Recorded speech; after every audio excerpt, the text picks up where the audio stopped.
African economies are projected to grow to 4.5% in 2017. But in fact, to accelerate that development, African economies will need to rapidly diversify and therefore to drive inclusive growth. Driving that inclusive growth will require focus on particular areas. And that's why at the African Development Bank, we have focused on those 5 areas. First is to light up and power Africa. The second is to feed Africa. The third is to industrialize Africa. The fourth is to integrate Africa. The last one is to improve the quality of life of the people of Africa. Let me say that it is very important for us to look at the issues that we are going to talk about today. So let me, with that, make the remarks that I will make now in French. Vous savez qu'en ce qui concerne la part de l'Afrique, en ce qui concerne le manufacturing, le secteur industriel de l'Afrique, au niveau mondial, c'est très petit. Notre partie de cette valeur ajoutée au niveau mondial, c'est 1,9%, ce qui est très, très faible. Pour industrialiser l'Afrique, donc, il faut quand même une infrastructure. C'est la raison pour laquelle nous sommes ici pour discuter concernant Africa 50, dans quelle mesure Africa 50 peut apporter les financements nécessaires pour pousser l'industrialisation de l'Afrique. Comme je viens de dire, on est là pour discuter sur l'Afrique, sur l'infrastructure et la croissance inclusive de l'Afrique. Et vous le savez, ce qui se passe au niveau mondial pour l'économie de la Chine, parce que la Chine fait le parti dans lequel l'Afrique fait beaucoup d'exportations.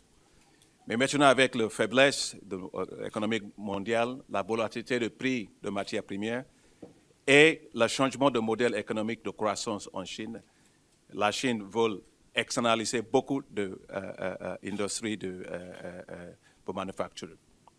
Mais la question à demander, c'est dans quelle partie du monde est-ce que cette industrie va aller? Il faut qu'il y ait quand même, il faut qu'il vienne en Afrique. Donc, l'Afrique est prête pour le recevoir, toutes ces industries-là, mais il faut résoudre quelques défis. Il y a des défis à relever.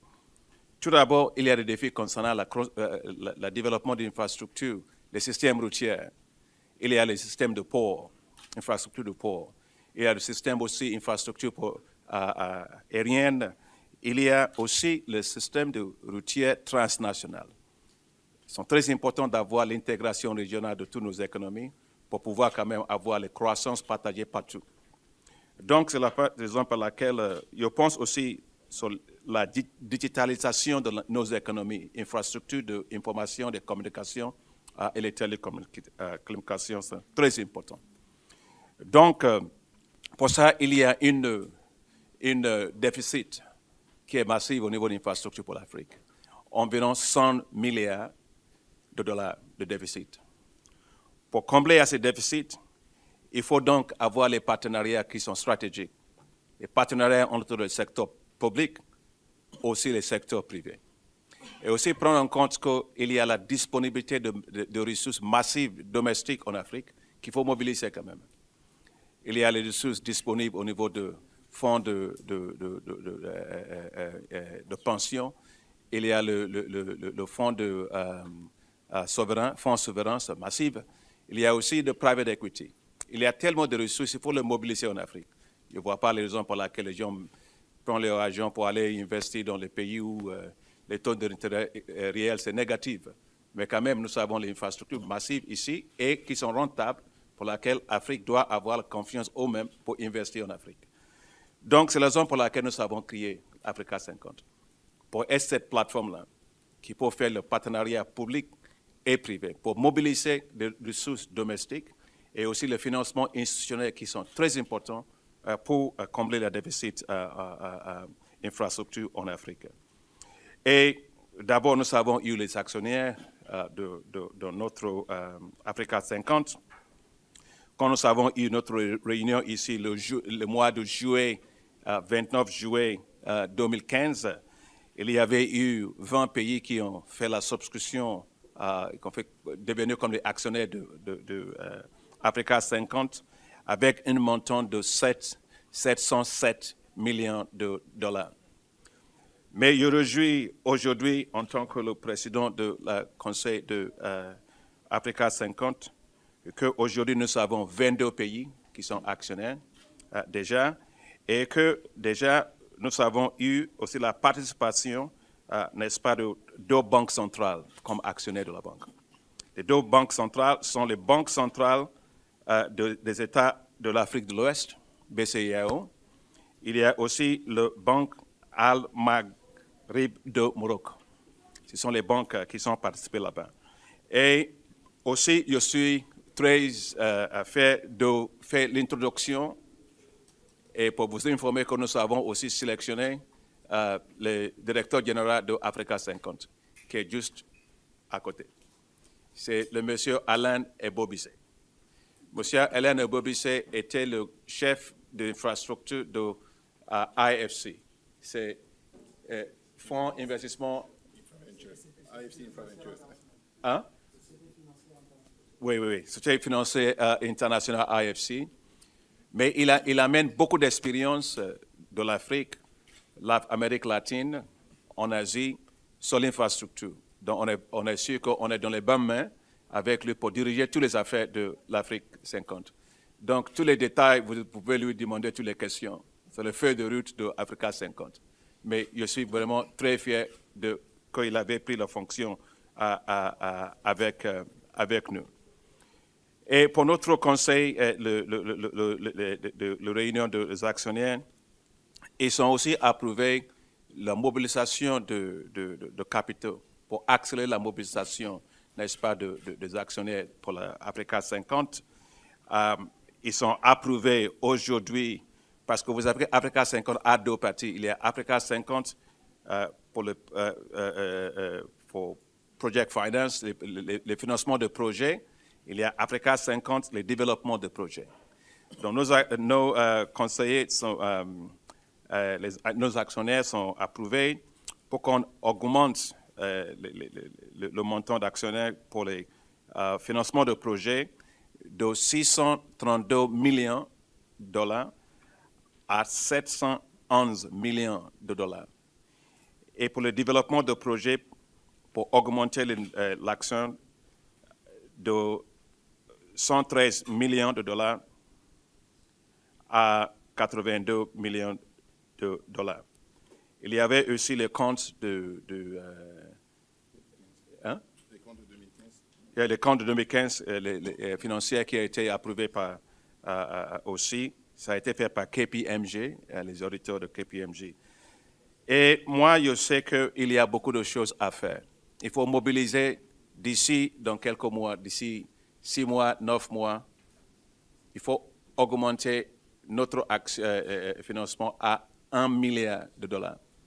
Et donc, ça, c'est les choses pour le nouveau directeur général pour faire. Pour terminer, je voulais simplement vous dire que l'avenir de l'Afrique est bien et l'Afrique reste bien et que les choses vont accélérer avec l'investissement massif dans l'infrastructure, dans le secteur énergique, dans la création de ports, dans le secteur de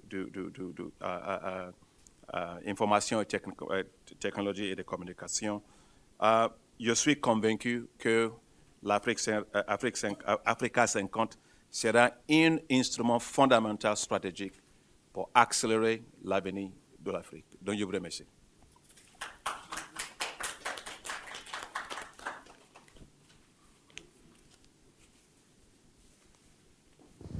Oui, on est à l'écoute.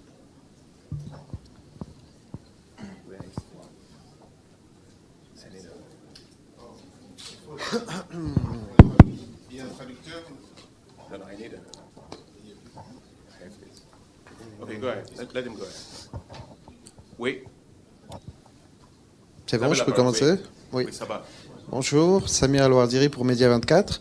Je voudrais savoir que votre fonds, qui apparemment est doté de fonds publics, enfin les actionnaires sont publics, comment vous différenciez du fonds qui va être créé très bientôt par le président de la BMCE Maroc, avec les Chinois, vous parlez des Chinois tout à l'heure, qui démarre lui à 1 milliard de dollars tout de suite, en décembre, qui va passer à 10 milliards très très rapidement.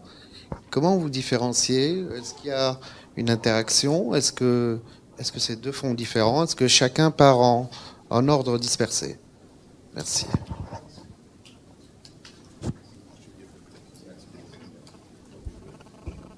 Merci, monsieur.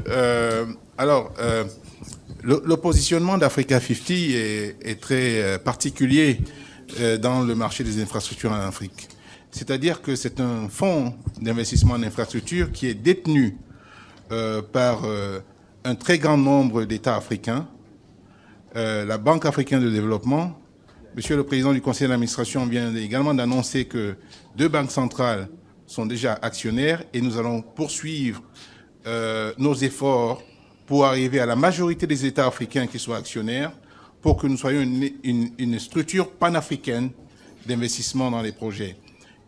En même temps, nous avons un mandat de gérer Africa 50 comme une institution quasi privée, avec une gestion commerciale. C'est ce qui nous différencie. Mais aujourd'hui, il y a plusieurs fonds d'investissement en Afrique subsaharienne et en Afrique en général qui investissent dans l'infrastructure. En fait, il en faut plus encore de fonds. Et donc, nous saluons l'arrivée de nouveaux fonds parce que les besoins d'investissement en infrastructure en Afrique sont massifs. Monsieur le Président a parlé de plus de 100 milliards de dollars annuels. Donc, nous réjouissons qu'il y a de nouveaux partenaires qui arrivent sur le marché. Nous allons travailler en partenariat avec ces partenaires-là. Mais nous allons avoir un positionnement particulier parce que nous sommes détenus par les États. Donc, nous allons créer un pont, un bridge, comme on dit en anglais, entre le privé et le public pour faire avancer ces projets le plus rapidement possible. C'est comme ça que nous voyons la différence, mais également la complémentarité. Je vous remercie. Monsieur Fall, l'économiste. Monsieur le Président, vous avez parlé tout à l'heure de mobiliser les ressources internes. Est-ce que par ressources internes, vous parlez de l'épargne, au niveau de l'épargne publique? Est-ce que les banques, je pense que je vais reprendre ma question, vous avez parlé de mobiliser les ressources internes domestiques du continent. Est-ce que par ressources domestiques, vous parlez de l'épargne, qui est aussi très important, qui n'est pas du tout mobilisée aujourd'hui au niveau des banques commerciales, au niveau local? Qu'en est-il aussi des transferts d'argent? Parce qu'on sait que la diaspora africaine est extrêmement lucrative, sans changer de mot. On a de gros fonds de transfert d'argent qui viennent en Afrique chaque année. Est-ce que vous avez un instrument, une méthode de pouvoir mobiliser ces capitaux et de pouvoir justement en faire des sources d'investissement? Merci beaucoup. Merci. Je pense que pour combler ce déficit-là, il y a 3 choses à faire. Il faut regarder en Afrique. Moi, je suis totalement convaincu que l'Afrique doit se prendre en charge eux-mêmes parce qu'il y a les ressources qui sont disponibles. Prends par exemple au niveau de fonds de pension en Afrique aujourd'hui. C'est 364 milliards de dollars qui est disponible. Au niveau de fonds souverains dans l'Afrique aujourd'hui, c'est 164 milliards de dollars disponibles. Prenez les fonds de private equity en Afrique aujourd'hui, c'est plus que 29 milliards de dollars qui est disponible. Mais regardez aussi en ce qui concerne le fonds de diaspora qui vient aujourd'hui en Afrique, c'est plus que même le fonds de concessionnaire de banque multilatérale de développement. Ça veut dire que les ressources sont disponibles. Il faut mobiliser l'épargne, il faut mobiliser les ressources domestiques. Je vous donne 2 exemples qui sont clairs. Prenez par exemple le cas de l'Égypte. L'Égypte a fait le canal de Suez. Ils ont mobilisé 8,9 à 8,5 milliards de dollars pendant 8 jours. Ça veut dire que l'argent est disponible. Vous prenez l'Éthiopie par exemple. Ils ont fait le barrage, comment ça s'appelle, le barrage pour les Renaissance, pour les Renaissance. Ils ont mobilisé les ressources totalement à l'interne. Ça veut dire que les ressources sont disponibles. Deuxièmement, c'est le marché de capitaux. Il faut mobiliser le marché de capitaux. La Banque africaine de développement, nous avons un instrument pour le faire. C'est une initiative pour la mobilisation de ressources sur le marché de capitaux. Ce qui est très important. Nous avons quelque chose avec le Bloomberg, on appelle The bond is what? Africa Bond Index qu'on utilise. On fait aussi l'intégration de différentes bourses en Afrique, les bourses, l'Afrique du Sud, les bourses à Johannesburg, les bourses à Nairobi, les bourses à Casablanca ici, même avec les bourses de valeur immobilière qui existent. Donc, ce sont les choses qui sont très importantes. Il y a des ressources disponibles. La Banque africaine de développement détient de différents types d'instruments pour aussi dérisquer. Il faut réduire le risque. Oui, l'investissement, c'est ça qui est très important pour la mobilisation de ressources. Et je suis totalement convaincu aussi que l'Africa 50 détient la capacité aussi de travailler avec nous et bien avec les autres pour mobiliser les ressources domestiques. Momar de Finance News Hebdo. Donc, que répondez-vous à certains observateurs qui pensent que le fonds peine à atteindre sa vitesse de croisière parce que jusqu'à présent, vous n'avez recruté que 22 États si le compte est bon. Donc, qu'est-ce qui est à l'origine de cette peine à fédérer davantage de souscripteurs au capital? Merci. Regardez, nous savons commencer, il faut commencer quelque part. Si vous avez 22 pays en Afrique qui font l'actionnaire dans un fonds, ça c'est excellent. Et chaque jour, il y a le pays aussi, différents pays qui voulaient aussi être membres. Donc c'est la raison pour laquelle nous avons dit qu'on va ouvrir aussi la capitalisation de Africa 50, même jusqu'à décembre. Il y aura plusieurs pays qui voulaient être membres d'Africa 50. Donc, moi, je suis aussi très convaincu que, bon, avec l'arrivée du directeur général, qui a beaucoup d'expérience aussi dans la mobilisation de ressources, il y aura la participation d'investisseurs institutionnels, les secteurs privés qui sont aussi très importants. Je ne sais pas si tu peux ajouter quelque chose. Merci, Monsieur le Président. Je pense qu'il faut quand même saluer cette contribution de 22 pays, d'autant plus que Africa 50, lorsque les pays deviennent actionnaires, ils doivent décaisser, ils doivent payer leur contribution. Donc on a vraiment un engagement financier de ces pays-là. Bien sûr, comme a dit Monsieur le Président du Conseil, nous allons augmenter le nombre de pays qui vont participer. Donc c'est l'une de mes priorités, et d'avoir la majorité des pays africains qui participent dans un délai très court. Mais nous sommes déjà satisfaits de ce soutien-là et je dois le remarquer. Merci. Bonjour, Monsef Benhayon, journaliste Le Matin. La Banque africaine de développement est un grand financeur des projets d'infrastructure en Afrique. Et en même temps, vous avez initié ce fonds qui est Africa 50 qui va financer à peu près les mêmes objectifs en termes de projets d'infrastructure. Alors, comment la BAD se positionne par rapport à Africa 50? Est-ce que c'est un partenaire? Est-ce que c'est une compétition entre les deux institutions? Et quelle synergie est-elle possible entre les deux institutions? Merci.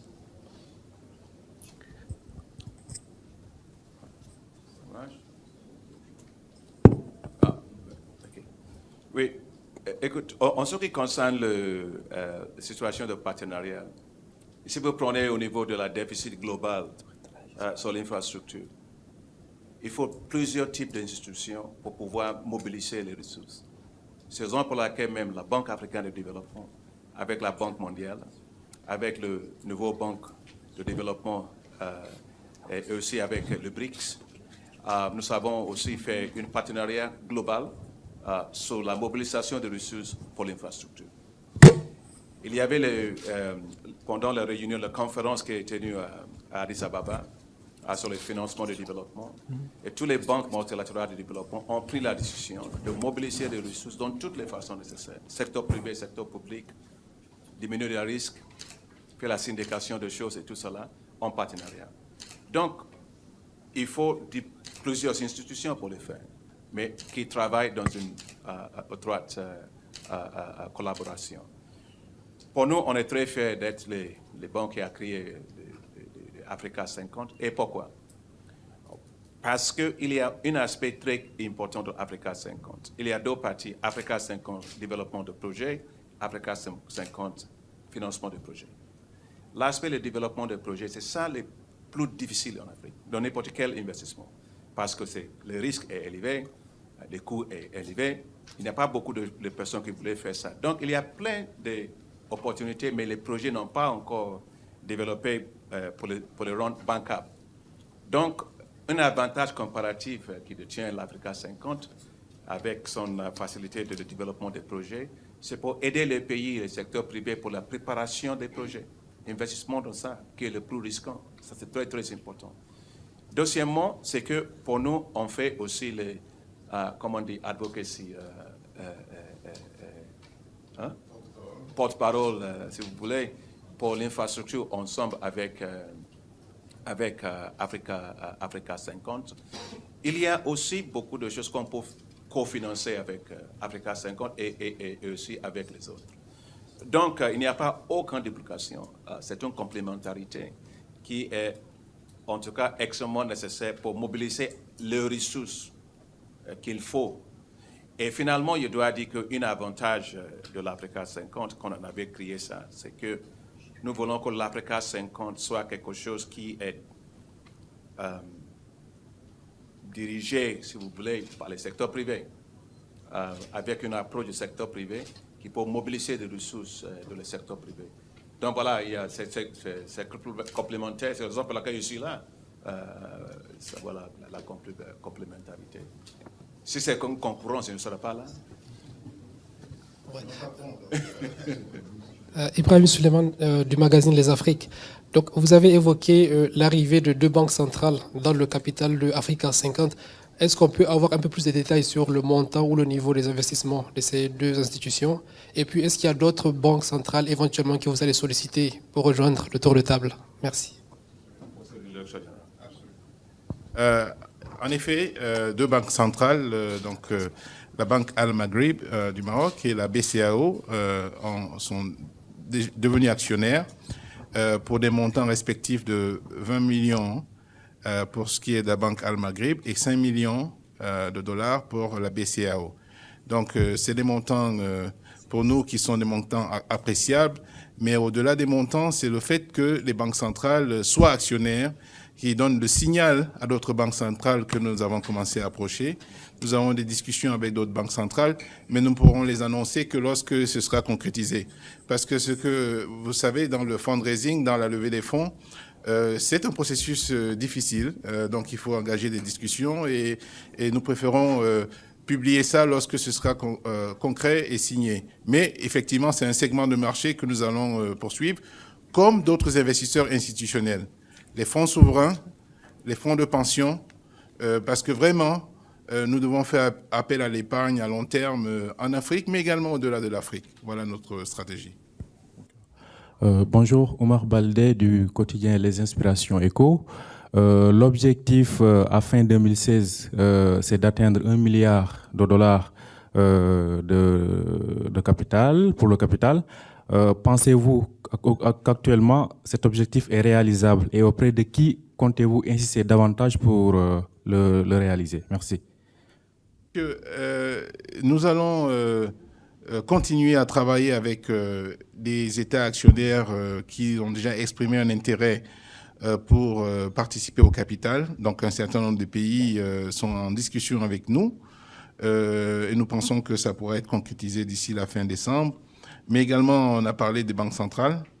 Nous allons continuer à travailler avec au moins 1 ou 2 banques centrales. Et donc, c'est un petit peu la cible principale. En même temps, nous allons lancer le démarrage du fundraising auprès des institutions plus privées. Nous allons recruter très rapidement une banque d'investissement, une banque d'affaires qui va travailler avec nous pour nous assister dans ce travail-là. Donc je pense qu'à fin décembre ou juste après, c'est un objectif tout à fait réalisable pour arriver au $1 milliard. Et aussi, pour complémenter le directeur général, vous savez que en ce qui concerne les structures de gouvernance de notre institution Africa 50, on va mettre en place un comité d'investissement qui sera vraiment pour la plupart géré par le secteur privé, parce que vous savez que le marché réagit la compétence au niveau des types de personnes qui sont dans le conseil. Donc ça, c'est un aspect très important dans lequel on va travailler. Mais il y aura aussi beaucoup de choses parce que maintenant, vous avez, avec le nouveau directeur général, il y aura les roadshows, il y aura beaucoup de choses qu'ils vont faire. Il y aura aussi le recrutement très rapide des personnels pour Africa 50. Avec tout cela, je pense que les choses vont aller à très vite. $1 milliard, on peut atteindre son problème. Bonjour, Rassan El Karmouni, je suis journaliste au magazine Économie Entreprise. J'aurais 3 questions pour vous. La première question, c'est quelle est la plus-value de Africa 50 et la BAD d'une manière générale pour le Maroc, sachant que le Maroc est un pays qui a l'investment grade, qui est parfaitement bancable. Donc pourquoi se diriger vers la BAD ou Africa 50? La deuxième question concerne la BAD d'une manière plus générale. Le Maroc est parmi les plus grands clients de la BAD et c'est aussi parmi ses plus grands actionnaires. Comment expliquer le très faible taux de représentativité des Marocains au sein des institutions, au sein de la BAD en particulier, que ce soit en termes de cadre ou autre? La troisième question, par rapport à la stratégie de votre stratégie, Monsieur le Président, vous avez focusé sur, vous avez une stratégie qui s'appelle High Five. Est-ce que c'est pas trop d'objectifs pour un si court mandat? Et merci. Trop d'objectifs pour un si court mandat. Est-ce qu'il ne vaut pas mieux focuser sur 1 ou 2 objectifs plutôt que 5? Merci. Okay, merci beaucoup. Je commence par le dernier. Non. Nous avons eu une stratégie décennale de la Banque africaine de développement.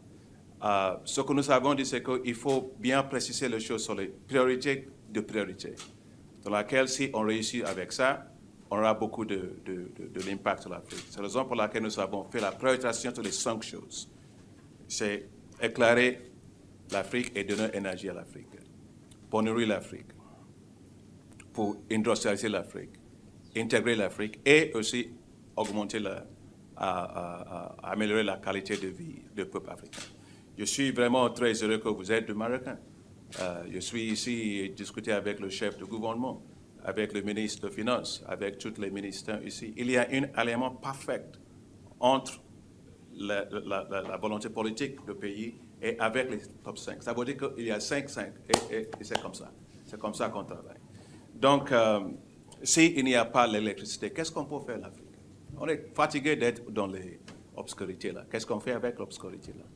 Si l'Afrique aujourd'hui, en ce qui concerne l'agriculture, détient de 65% de toutes les terres disponibles dans le monde pour nourrir 9 milliards de personnes en 2050, et si on ne l'utilise pas, ça veut dire qu'on pousse la pauvreté simplement ici en Afrique. Non, ce n'est pas acceptable ça.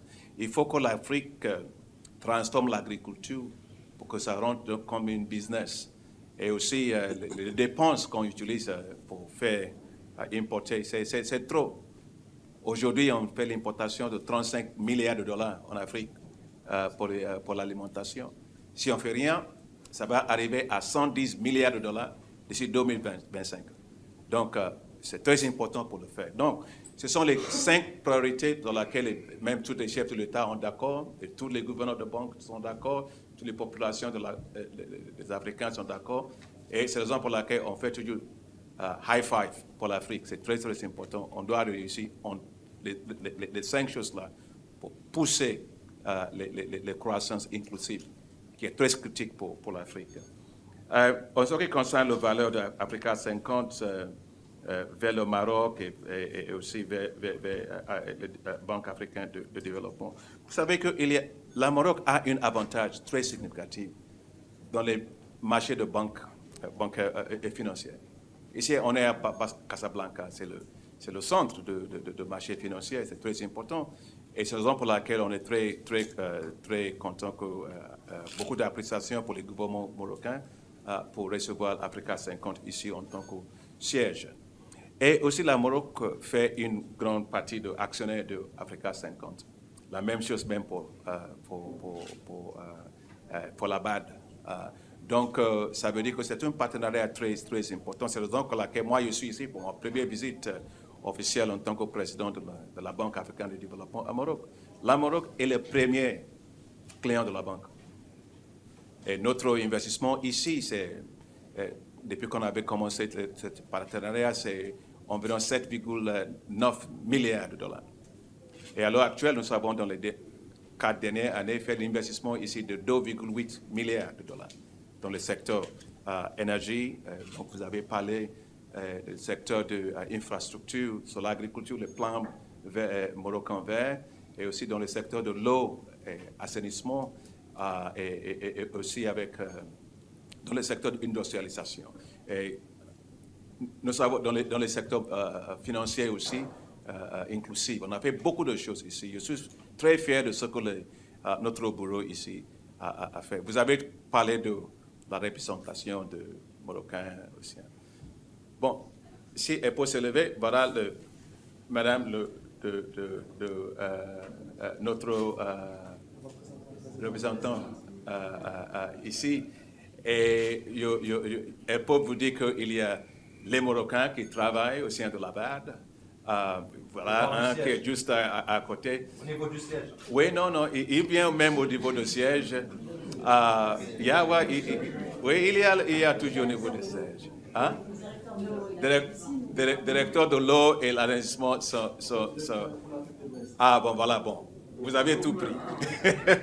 En tout cas, ce que je voulais simplement dire, c'est qu'il y a la bonne représentation des Marocains au sein de la BAD. Mais les choses que me poussent en tant que président de la BAD, ce n'est pas même ça. C'est le résultat que nous avons acquis au Maroc. Je prends 3 exemples. Prends la situation de l'énergie. Avec notre investissement ici, nous avons réussi à faire le raccordement de 2500 villages à l'électricité ici, avec la participation d'avoir accès à l'électricité de 410 000 personnes. Vous prenez par exemple ce qui s'est passé au niveau de l'eau et l'assainissement ici. Avec notre investissement ici, nous avons pu, avec le gouvernement, accélérer l'accès à 15 millions de personnes à l'eau et à l'assainissement ici à Maroc. Et finalement, avec notre investissement avec le gouvernement ici aussi, dans le secteur financier inclusif, nous avons pu ensemble augmenter le pourcentage de population qui ont accès à le crédit système financier de 38% à 68%. Donc ça veut dire qu'il y a le personnel marocain, mais il y a en plus de ça l'action dédiée et avec beaucoup de résultats visibles ici. Et moi, je suis très fier de ce qu'on avait fait ici avec vous sur l'énergie. Je serai à nous Ouazzazate. On était le premier, la Banque africaine de développement était le premier investisseur dans cette le phase 1 avec 28% d'investissements qui ont été faits là-bas. Donc, moi, je suis très satisfait. Ajouter un mot sur la plus-value additionnelle d'Africa 50 au Maroc. D'abord, le Maroc l'a reconnu en mettant beaucoup d'argent dans ce fonds, mais également, il y a pas mal de choses qu'on va faire avec les entreprises marocaines, notamment co-investir avec les entreprises marocaines sur des projets d'infrastructure en Afrique, parce qu'il y a une très grande expertise ici qui a été développée dans les projets PPP au Maroc. On peut donc co-investir ensemble à l'étranger, mais il y a également le développement de la place Casablanca Finance City. Je crois que c'est une place très importante qui va nous accueillir et donc nous allons contribuer au rayonnement de cette place en étant présents ici. Et donc je salue donc les promoteurs de Casablanca Finance City qui nous ont déjà pas mal aidés et qui continueront à nous aider. Bonjour, Monsieur le Président. Je le permets parce qu'il a le papillon. Merci, Monsieur le Président des SIDA, Monsieur le Directeur Général. Je suis Célestin Guanou, ivoirien vivant en Suisse, de Africa Hub Geneva. Je fais la promotion des investissements sur l'Afrique. J'ai eu l'occasion de vous rencontrer en janvier dernier à Davos. Vous avez parlé du secteur privé tout à l'heure. Moi, dans le cadre de mes activités de promotion des investissements, Quand je parle d'Afrique, c'est souvent l'horreur, c'est pas sexy, c'est risqué, etc. Et aujourd'hui, à Genève et autour, bon, des institutionnels, il y en a quelques-uns que j'approche, ce sont les Pictel, les Lombardier, etc.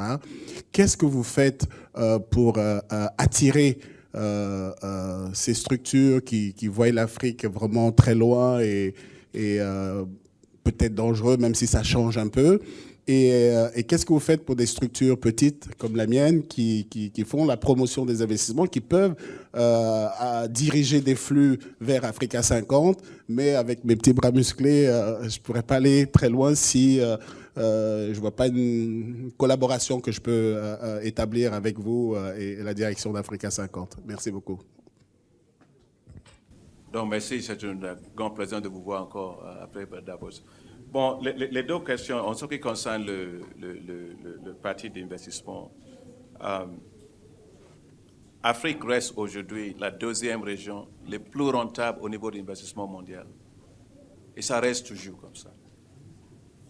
Vous voyez une population qui augmente, il y a une urbanisation de l'Afrique, il y a aussi le pourcentage de la population de l'Afrique avec le revenu moyen qui augmente, middle class.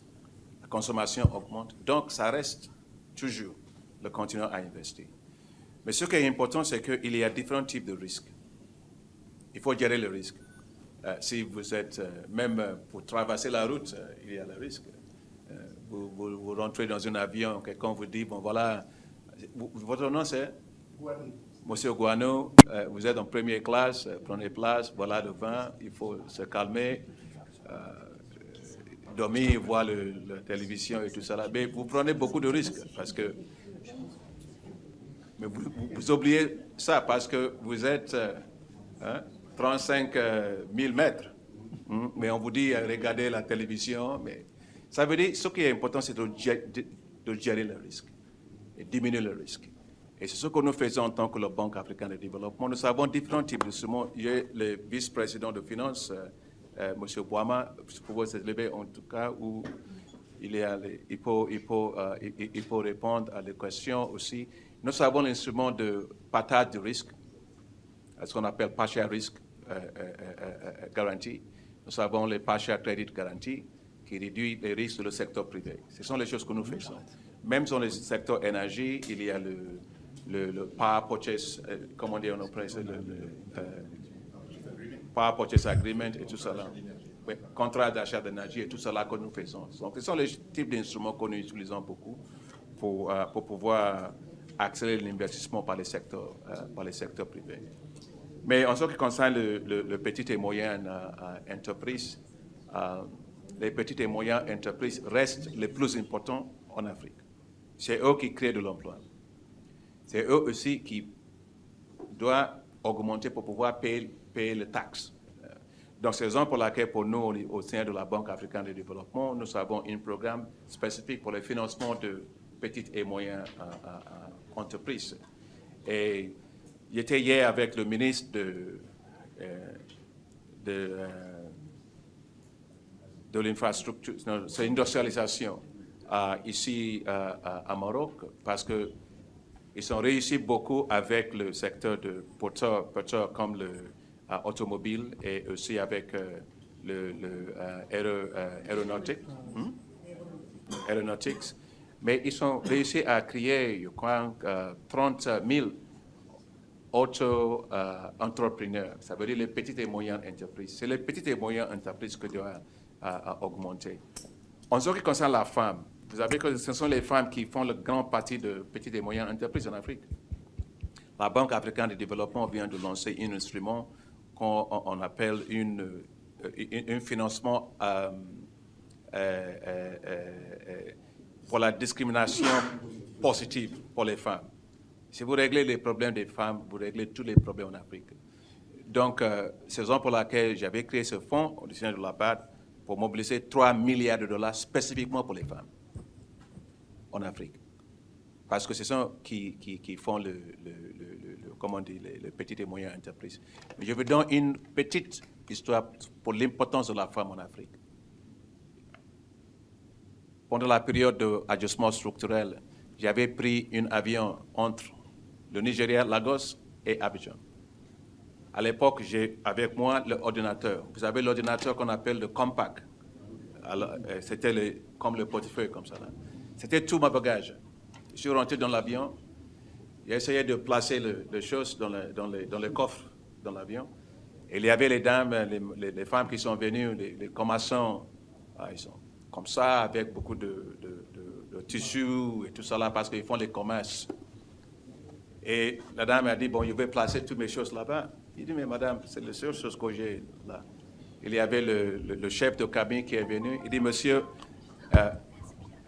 est-ce qu'il y a un problème? Il dit, oui, il y a un problème parce que je voulais simplement mettre mes choses. Et voilà, toutes les dames là, ils voulaient mettre toutes leurs choses là-bas aussi.